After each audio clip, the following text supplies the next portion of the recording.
Alô? Isso aqui tá bom. Já colocaram minha palestra? Colocaram. Oi, gente. Boa tarde. Como eu tô na sala jovem, vou fazer uma coisa bem jovem. Vou tirar meu sapato. Vocês me permitem? Ó, já tô com esse sapato desde que 8 horas da manhã, 9 horas da manhã. Só que ninguém pode contar que eu fiz a palestra descalço, tá? É um segredo nosso. Priscila, não filma isso. Começa a filmar depois que eu tirar o sapato. Em primeiro lugar, eu fiquei muito feliz com o convite para esse painel, porque o Rodrigo, ele é um amigo bem antigo, da época... Eu sou mineira, mas já morei em Fortaleza, então a gente se conheceu lá. E, na verdade, a política, hoje em dia, ela vem sendo distorcida, não no quesito ideológico. Eu vi várias pessoas, quando eu falei ali fora, vamos entrar, que eu vou palestrar sobre o que é, perguntavam, política. Uma política? O que eu entro para escutar sobre política?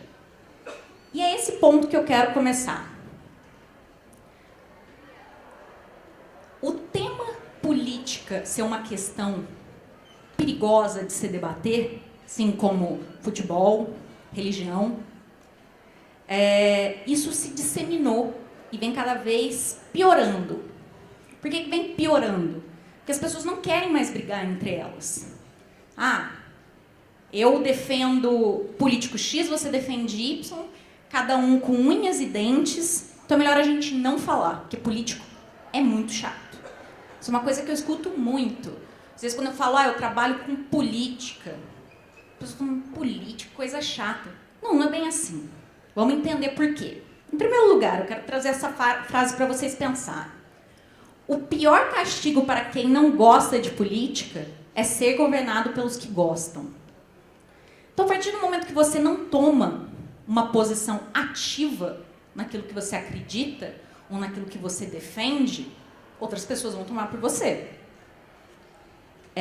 Eu sou professora acadêmica já tem alguns anos, trabalhei no mercado financeiro a minha vida inteira e atualmente eu sou CEO do Instituto Millennium.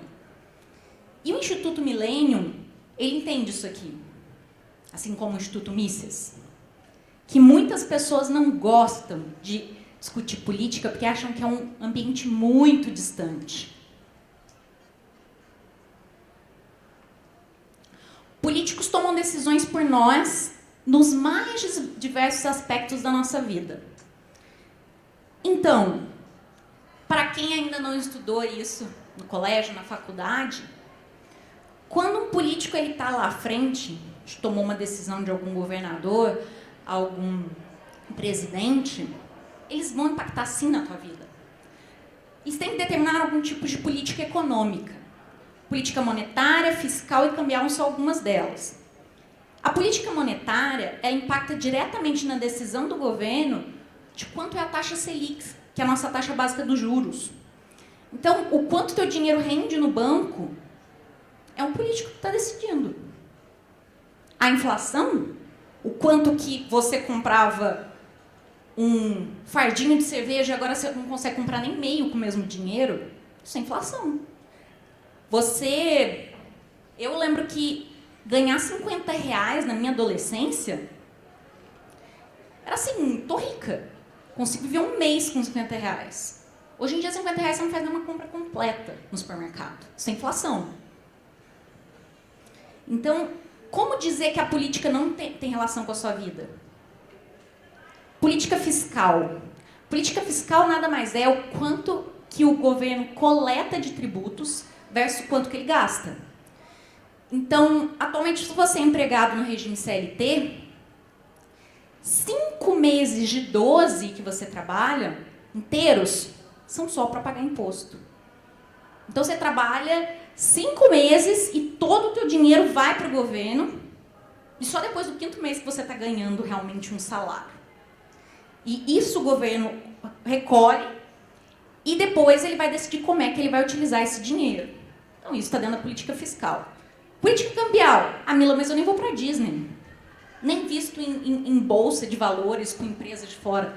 Mas, na verdade, se o câmbio está muito alto, isso impacta o valor do trigo, que impacta o valor do biscoito que você compra ali na gôndola, porque a empresa vai ter que repassar o aumento do custo. Então, tudo que a gente vive ali no nosso dia a dia, seja a mensalidade da escola, seja o preço das coisas no supermercado, seja o quanto um dinheiro rende, o quanto que você paga por um empréstimo, tem a ver com política. Por mais que vocês não gostem de política, a política não está tão distante de vocês quanto vocês acham. Eu coloquei esse recorte aqui. Provavelmente vocês devem ter visto uma passagem dessa entrevista. A CNN entrevistou alguns dos presidenciáveis e William Vac, ele questionou o Lula sobre uma questão do governo dele. Ele questionou, isso foi segunda-feira, dia 12, o que aconteceu que durante o seu governo você passou de um superávit de 3,5% para um déficit no fim do governo Dilma de 4,5%. Você olhar isso e falar assim, sei lá, não faz diferença nenhuma. Superávit, déficit, faz. Quando você tem um governo com superávit, isso significa o quê? Ele está bem, ele está produzindo bem, as empresas estão indo bem. Uma empresa que está indo bem, o que ela faz? Ela contrata mais. Ela contratando mais, tem mais opção de emprego, o país está mais aquecido. As pessoas ganhando o seu salário no final do mês, elas conseguem fazer a compra no supermercado. Agora, um governo com déficit de 4,5%, o que acontece? Significa que as empresas estão quebrando. Então, uma empresa, quando está quebrada, o que ela faz? Ela demite. Ela sobe valor. Então, faz ou não faz diferença a política na nossa vida? Você pode odiar. Agora, se o Neymar faz um gol, ou não muda a tua vida? Você pode amar futebol. Tem gente que sofre mais por futebol do que por muita coisa. Termina um relacionamento, mas não quer que o time perca uma final. Mas a política que tanta gente foge influencia muito mais a sua vida do que algumas questões que vocês gostam de tratar. Quanto que vocês vão conseguir se empregar, qual vai ser o salário que vocês vão se empregar, se o pai de vocês vai estar bem. Eu não sei se alguém de vocês já viveu isso. Os que não viveram, eu espero que nunca vivam. Eu acabei me especializando em finanças e segui para a área de economia porque meu pai foi demitido, ele resolveu ter uma empresa, isso deve ter uns 17 anos. Meu pai perdeu tudo que a minha família nem tinha. Até hoje, ele ainda se recupera dessa situação. E isso foi durante a crise de 2008. Foi uma crise do superprime que era uma crise de hipotecas lá nos Estados Unidos. E foi bater aqui na empresa que ele trabalhava. Aí eu vou falar, não me interesso por economia, não interesso por que acontece. Não, minha família quebrou. Eu não podia mais pagar uma faculdade que eu gostaria de fazer. Tive que estudar para conseguir uma bolsa. Hoje em dia, quem tem que pagar as contas sou eu. Então, me interessa se é superávit, se está bem ou se está mal. Me interessa o que o governo vai tomar de decisão. Eu não consigo fugir de política. Por mais que eu tenha trabalhado no mercado financeiro, eu nunca consegui. Eles decidem como gastar o dinheiro e até o dinheiro que a gente nem tem. Então, alguns exemplos. PEC Kamikaze. A PEC Kamikaze nada foi do que uma proposta do governo para gastar mais do que ele devia. E foi apelidada de Kamikaze justamente porque era para se destinar verba para Auxílio Brasil, para caminhoneiros, para taxistas. E era Kamikaze porque ela ia explodir. E depois conseguiram rebaixar o valor dela e virou PEC dos auxílios. PEC do teto de gastos foi quando o governo ele quis aprovar que a gente gastasse mais do que a gente podia. Ou seja, se o governo coleta uma quantidade de tributos, o que ele quer gastar mais do que ele tem?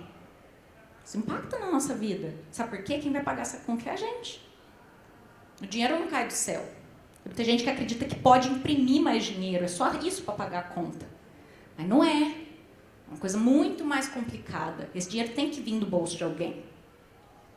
E a PEC dos precatórios, que também foi um tipo de PEC que o governo, na verdade, ele pedalou aí os precatórios. Também foi uma questão muito falada e a população, boa parte, não concordou. Então, e aí? Vocês acham que a política não influencia na vida de vocês? E como que a população ela está em relação à política brasileira? 16% da população brasileira se diz muito interessada por política. 28% afirmam ser mais ou menos interessado. E 26% pouco interessado. 30% se dizem nada interessado no tema. Então, se a gente for ver de 30% a 28% aqui, a gente tem praticamente 85% da população que não se interessa por política. Então, quer dizer que 15%, 16% estão decidindo a nossa vida. E a gente está tomando a decisão desses que estão se interessando. Porque os que estão se interessando não estão olhando o que os políticos estão fazendo. Eles estão olhando quem eles realmente vão votar. E como que os nossos políticos eles são escolhidos, né? As pessoas entendem a importância do voto.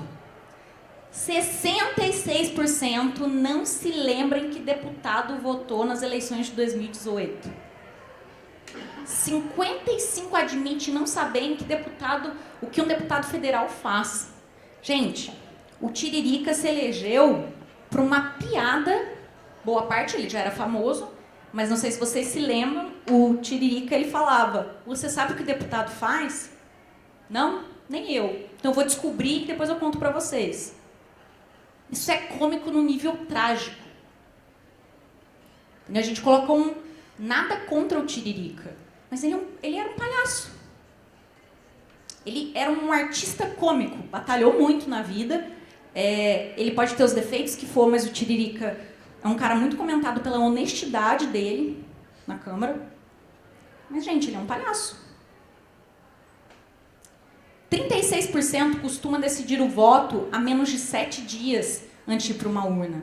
Tem gente que decide no caminho na hora de votar. Sabe, nossa, deixa eu ver se tem um santinho aqui no chão. O que é que eu vou votar? Qual que está caído aqui? Não sei nenhum número. E a verdade, quero que vocês guardem isso. O voto é a conquista mais importante do processo democrático.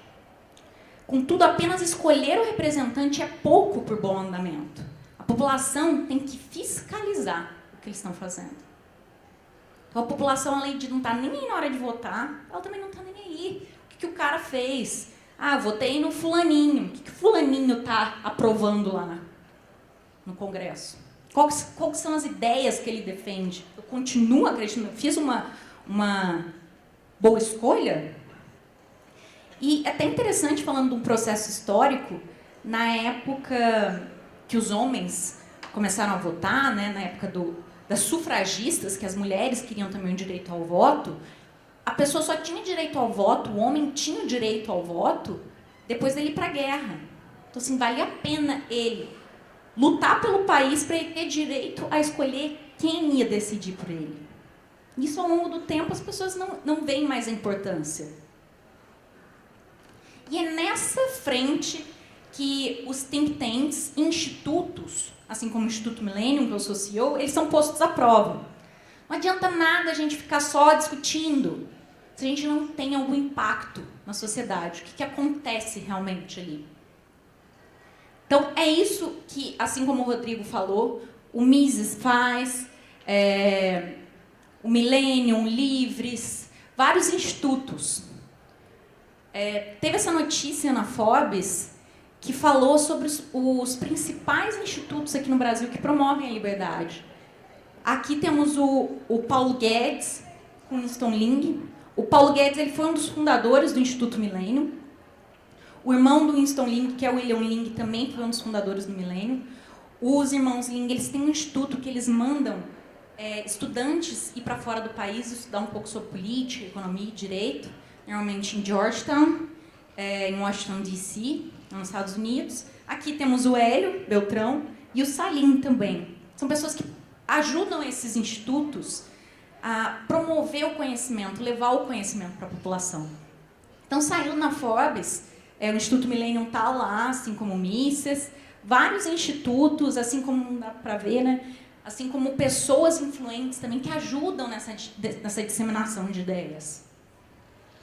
Então, o Millennium, falando rapidinho para vocês o que o Millennium faz. Ele é um instituto aí que foi fundado em 2005 e a gente gosta do debate no nível de conteúdo. Então, temos papers acadêmicos, artigos acadêmicos que discutem sobre políticas públicas, temos podcasts, temos também notas técnicas, que são formatos que a gente leva para debate dentro do Congresso, então para os deputados e senadores ou aprovarem ou barrarem uma pauta. E temos alguns eventos nossos. Então a gente traz para o debate público questões que devem ser notadas pela população. 86% dos brasileiros acreditam que seria bom se houvesse alta renovação no Congresso. Então por que não há? Se o Congresso é representado pelos deputados e pelos senadores, por que o que eles estão votando lá não reflete o que a população quer? Atualmente, a gente está aí durante o período de campanha eleitoral, o Congresso conseguiu aprovar 4,9 bilhões de reais. 4,9 bilhões de reais. Imagine. Bilhões. 4,9 bilhões. Do dinheiro da população. Para quê? Para eles fazerem santinhos, bandeiras, perfurites, todas essas coisas que você vê de candidato. Deram 4,9 bilhões de dinheiro da população só para fazerem campanha política. E o Millennium foi nas ruas para entender o que a população achava disso. A maioria da população achava um absurdo que isso acontecia. Teve gente que não sabia, que falava que achava que era R$1.000 que dava para candidato. 4,9 bilhões, gente. Tem candidato que está usando 3 milhões de dinheiro público só para fazer papelzinho. O porquê que está acontecendo isso? Por que o Congresso aprovou uma coisa que vocês não concordam? Que a maioria da população não concorda? O que levou isso a acontecer? Quanto que a população acredita que deveria ser o fundão? Isso na pesquisa do Millennium. O que eles acham? Que é muito maior do que deveria? 86% acham que é muito maior do que deveria. Então, por que foi aprovado? Qual deveria ser o valor do fundo eleitoral? Zero. Nada. Nenhum valor. De R$1 a R$1 bilhão. Não, gente, o que está acontecendo? Praticamente 5 bilhões do nosso dinheiro está lá. Por quê? Nessa pesquisa, a gente falou para as pessoas, descreva um fundão de 4,9 bilhões em uma palavra. Indignado, desnecessário, raiva, nojo, nojento, negativo, vergonha, nada, nenhuma, injustiça, desperdício, abuso, corrupção, desigualdade. A gente vê falando tanto sobre um sistema de saúde precário, um sistema de educação precário, mas para eles fazerem santinho em campanha política tem o quê? 5 bilhões.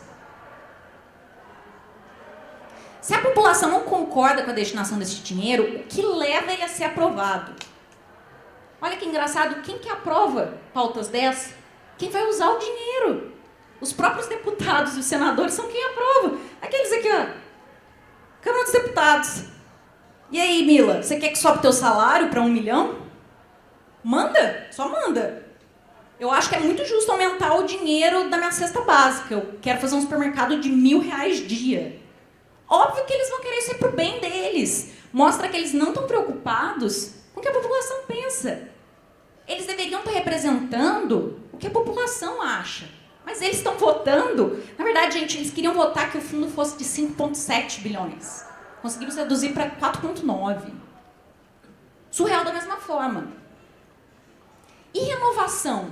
Se a gente quer que novos políticos entrem, como é que se faz? Muitas pessoas que defendem a utilização do fundão eleitoral, elas dizem que nem todo mundo teria dinheiro para se financiar numa campanha. Então, o Zezinho, que ele mora numa comunidade carente, ele é negro, ele não conseguiria se financiar. Então, muitos utilizam a discussão e a falácia de que o fundo eleitoral, fundão eleitoral de 4,9 bilhões, ele é necessário para a democracia. O que seria isso? Que o Zezinho da comunidade, um menino jovem, negro, ele não conseguiria se financiar. Então, para o Congresso, senadores, deputados, ser democrático, ou seja, ter vários representantes, a gente precisa de dinheiro, a gente precisa de 5 bilhões. Ah, então quer dizer que o fundo eleitoral, a justificativa da existência dele é o fato do Zezinho não conseguir se eleger com dinheiro que ele conseguiria levantar sozinho, é isso? Ah, é isso. Então vamos verificar se é isso que acontece na realidade, se o Zezinho recebe esse dinheiro? Ali a gente tem em verdinho as pessoas que estão em reeleição. Então é quem já é político de carreira e está querendo ir de novo. E o Zezinho, que nunca foi político, ele está aqui no amarelinho. Isso daqui é... Aqui que é o partidário, Pri? Não consigo ler. Aqui é o fundo eleitoral, só destinado para campanha política. E esse daqui é o partidário, que cada partido recebe.